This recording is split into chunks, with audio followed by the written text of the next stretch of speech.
every step that we make, every level that we go up to, it's like, okay, now I optimize. Like I implement this kind of over and over and over and over again. I evaluate what worked, what didn't work. How do I need to change up my message? This seemed to do really well. This one fell flat. We don't know.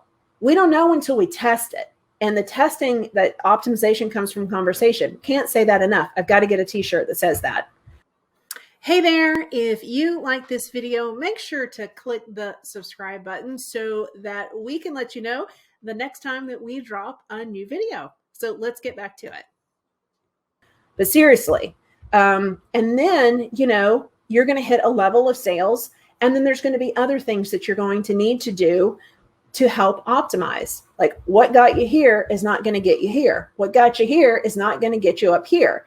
It's always something that we're learning, and you're just further, deepening the relationship with your customer, understanding that customer journey better. When I initially launched, one of the things I didn't say was talking about new customers, like people that are new, not new customers, but new online business owners. And that was a big obstacle. I didn't know until I had the conversation. Now I had the conversation and I addressed that head on.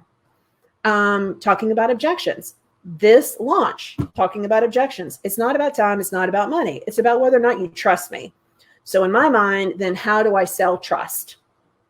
And so next launch, there's going to be something else that comes up.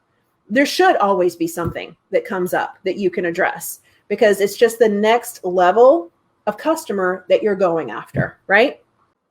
Thanks for watching the video. Make sure you click the first link in the description, Freedom to Impact, for any of the resources that we've talked about in today's video. You'll also be able to find our Customers for Life podcast. Thanks so much for watching. Take care, and we'll talk soon.